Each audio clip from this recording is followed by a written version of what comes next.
Morning po. Bago ko po ito gawing milkshake, no, iti-test ko na lang po muna siya separately. Ito na po yung frozen strawberries from Dali, no, which I bought a couple of days ago. It says po dito sa nutrition fact, 7.5 grams po yung total carbohydrates niya minus 2 grams ng fiber. So ang total net carbs po niya is 5.5 grams per 100 grams po na serving, sorry. So ngayon, ang gagawin ko po rito is 50 grams lang po yung test natin. Yan.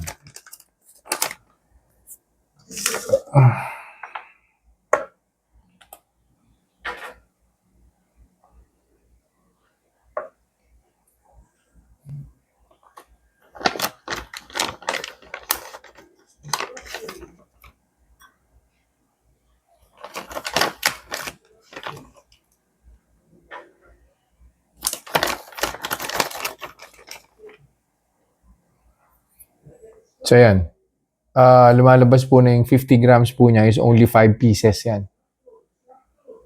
So kung 5.5 grams po yung 5.5 grams po na total carbs yung 100 grams po niya. So since 50 grams lang po ito, I'm expecting na 2.75 grams lang po yung carbohydrates intake ko for this 5 pieces na strawberries. Balik po ako after 2 hours and we'll see kung may gagawin po ba ito sa blood sugar ko.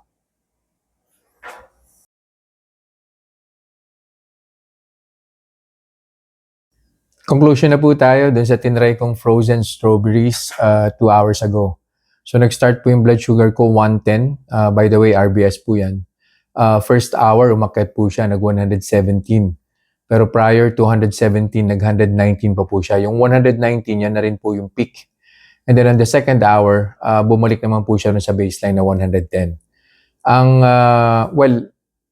Okay naman po siya, no? Kasi I was expecting na yung 2.5 to 3 grams ang total carbohydrates. Pagagalawin po talaga yan yung blood sugar ko. Sakto lang po yun, yung plus 9 po nung peak at saka yung plus 7 nung first hour. Sakto lang po yun, ganun po talaga yung galaw niyan. Kung naka-maintenance meds po kayo, definitely hindi po gagalaw yan. Napakababa po niyan eh. Sobrang tolerable po, I mean, yung ganong kababa na total carbohydrates. Pero you have to remember, 50 grams lang po ng strawberry. Nakita nyo naman po, 5 piraso lang po ng strawberry yung kinain ko. So yun lang po for this review. I'll see you guys in the next vlog. Bye-bye.